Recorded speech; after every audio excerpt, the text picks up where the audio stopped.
Today we are going to continue and complete our Miss Cloudy sculpture project today. You are going to find that experimentation is going to be the key. I want you to practice, play, and let's listen to Miss Cloudy talk about how hard she works and the experimentation process.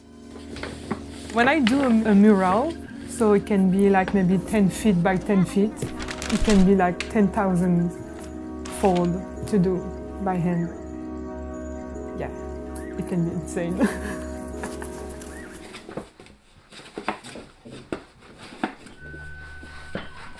But sometimes there is like good accident. Because I work always like I'm trying stuff and I fail and I'm trying stuff, at some point you're gonna find something really great. My first wavy shapes was a mistake, but at some point it's just a good accident. And it's good to have good accident, but you need to go through all the process. This is how I create. Just like Miss Cloudy, we are going to create and explore with different techniques. We may find happy accidents, and we also may find accidents that we don't want to use at all. Here we're going to be using some techniques and learning those different techniques as we build today. Let's check it out. Take a second, collect your supplies. You are going to need everything that you needed last week, including your painted paper, sketchbook, ruler, pencils, glue sticks, scissors, you name it, even a scoring device. The first thing that I'm going to do is I'm going to take out some of my painted papers, and I'm going to start by making strips of paper. So I'm going to start with my ruler, make that L, draw a few lines, but this time instead of using a scoring tool, I'm going to make the lines and I'm going to cut them. Here I'm going to cut a variety of sizes and widths so I can be prepared for the next step. All right, now that I have all my strips cut, what I'm going to do is kind of slide everything out of the way, and I want to choose two strips that are similar in width and length. So they're really close, but I do want to choose ones that are two different colors. And what I'm going to do is start with a little dot of glue. This is my very favorite. This is making a spring. I'm going to put a little dot of glue, and I am going to glue them down at a square corner or a 90-degree angle. Now, whichever one is on the bottom is going to fold over the top of the other.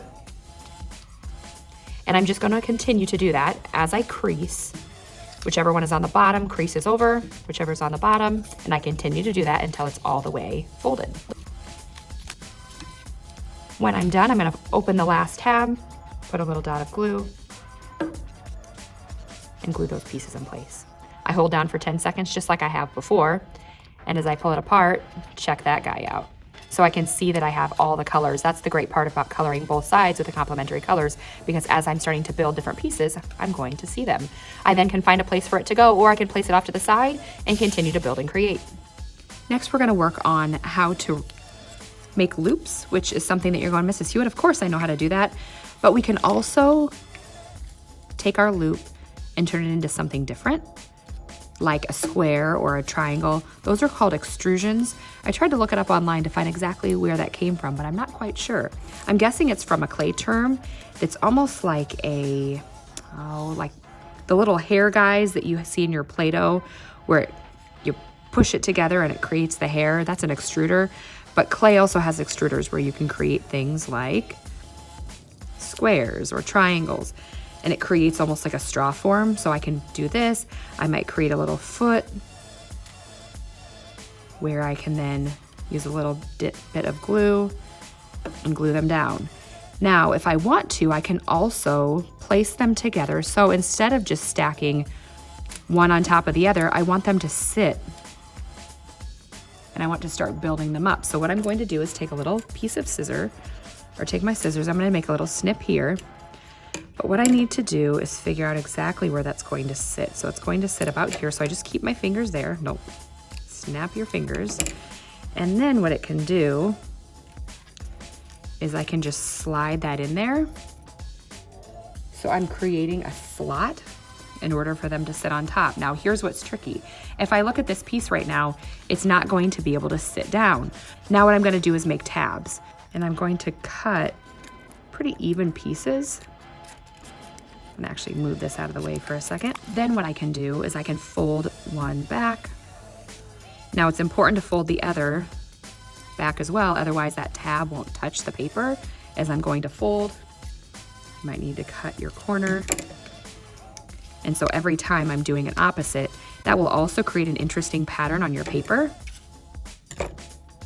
that will create a new bit of interest. So I go back and forth until they're all folded in. So it creates that interesting pattern.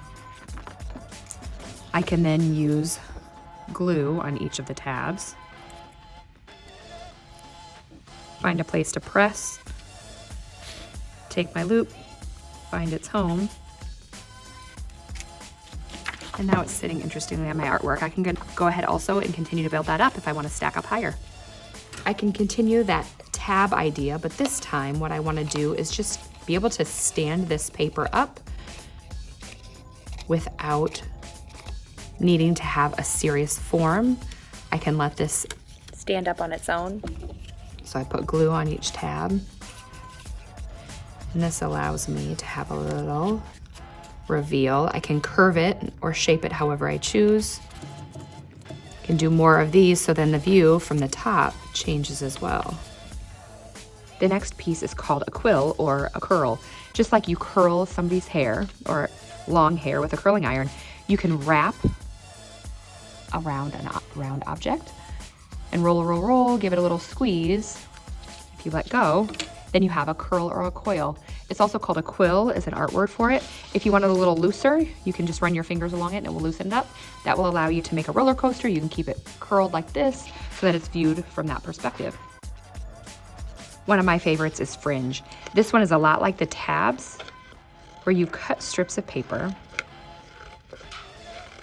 You can make them thin or thick, but you always want to make sure that you have about a finger distance here or something similar to it. From here, I could add tabs to stick it down.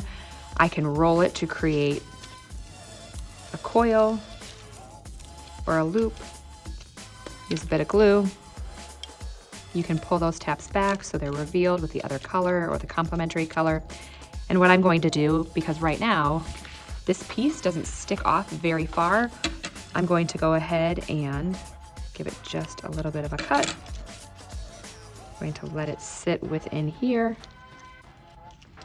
Once I measure where that is, I'm going to make another slit, let it slide within there, and there you have it. For the remainder of your time, you are going to plan and play around with different techniques, combining them and figuring out ways to create an interesting sculpture from all viewpoints. Think about it from the top, the right, the left, the sides, turn it from time to time. Think about how you use color and your line to fill in different spaces. Good luck, have fun creating, and I can't wait to see it when you post it on Seesaw.